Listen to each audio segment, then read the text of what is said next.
Sahabat, pernahkah Anda merasa begitu murung, stres, resah, dan sederet emosi negatif lainnya? Atau mungkin Anda sedang merasakannya saat ini? Jika iya, inilah saat yang tepat untuk berkenalan dengan aliran Stoikisme. Sahabat, Stoikisme adalah pola pikir yang populer selama ratusan tahun dan merupakan aliran filsafat yang paling banyak diterima. Pasalnya, banyak orang menganggap filosofi kehidupan ini sangat berguna dalam keseharian kita karena mengajarkan untuk tetap tenang manakala menghadapi situasi sulit yang tak terduga, membantu kita berpikir logis, menjernihkan pikiran, dan juga mengambil keputusan yang tepat. Sahabat, mari kita mengenal Stoikisme lewat penjelasan berikut. Apa itu Stoikisme? Ya, Stoikisme adalah aliran filsafat yang membantu kita mengontrol emosi negatif dan mensyukuri segala sesuatu yang kita miliki sekarang. Cakupan yang ada di aliran ini antara lain penerimaan keadaan yang tidak bisa kita ubah, mengubah apa yang bisa kita ubah, serta kebijaksanaan untuk tahu perbedaan antara keduanya. Intinya, kita sebagai manusia dilatih untuk dapat merespon segala sesuatunya secara rasional. Sahabat, hal itu selaras dengan tujuan utama aliran ini, yaitu penguasaan diri. Seseorang yang bisa menguasai diri dengan baik, tenang, tahan mental, dan emosi yang seimbang.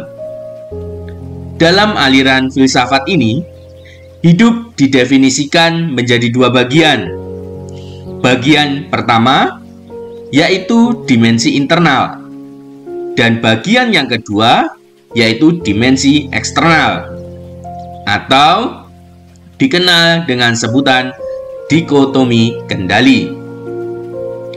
Dimensi internal adalah segala sesuatu yang berada dalam kendali penuh diri Anda. Sedangkan dimensi eksternal diartikan sebagai sesuatu yang berada di luar kontrol kita. Misalnya, respon orang lain, tanggapan orang lain, dan apapun yang dipikirkan oleh orang lain.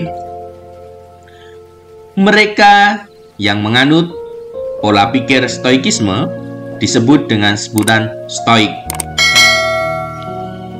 Secara singkat, sejarah Stoikisme ini berasal dari Yunani kuno sekitar 301 sebelum Masehi. Aliran ini pertama kali dicetuskan oleh filsuf dari Citium bernama Zeno, yang kemudian dikembangkan oleh filsuf ternama yang lainnya seperti Seneca, Epictetus, dan Marcus Aurelius. Sampai dengan abad ini, pemikiran mengenai Stoikisme masih terus berkembang dan tetap relevan dengan manusia modern zaman sekarang. Bahkan, di zaman sekarang, Stoikisme banyak dijadikan sebagai psikoterapi untuk depresi dan juga Cognitive Behavioral Therapy atau CBT. Sahabat, sebagaimana dengan aliran filsafat lainnya, Stoikisme juga memiliki prinsip yang dipegang dan menjadi tumpuan bagi mereka yang ingin menerapkan kerangka berpikir ini. Kita perlu ketahui, sahabat, beberapa prinsip hidup dari Stoikisme antara lain: pertama, kita hanya bisa mengendalikan apa yang ada dalam kendali kita, yakni pikiran dan tindakan kita sendiri. Selain itu, merupakan hal eksternal di luar kendali kita. Oleh karenanya, yang dapat kita kendalikan adalah penilaian kita terhadap hal eksternal ini, yaitu berupa peristiwa, situasi, pikiran, dan juga pendapat orang lain terhadap kita.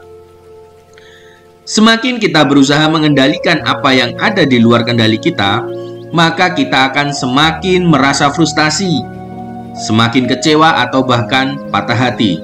Jadi sahabat, kita harus fokus pada apa yang bisa kita kontrol. Apa itu? Diri kita sendiri.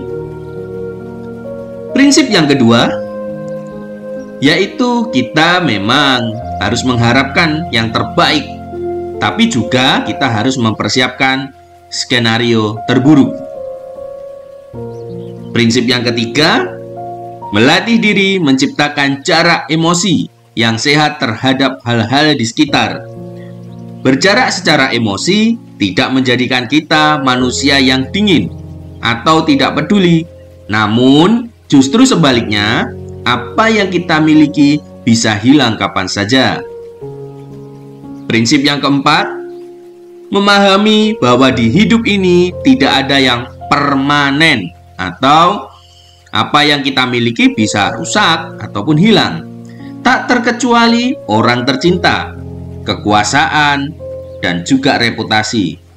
Sehingga dalam hal ini tidak ada kepastian. Yang kelima, sahabat, menghargai apa yang ada di sekitar kita dengan tidak menyia-nyiakannya. Sahabat, berikut pengantar secara singkat tentang stoikisme, sejarah stoikisme, dan juga prinsip hidup stoikisme. Untuk selanjutnya, di next video, kita akan membahas bagaimana cara melatih stoikisme dalam kehidupan sehari-hari. Terima kasih atas perhatiannya. Ingat tagline kita, jadilah yang terbaik dalam versimu hingga batas akhir kemampuanmu. Salam.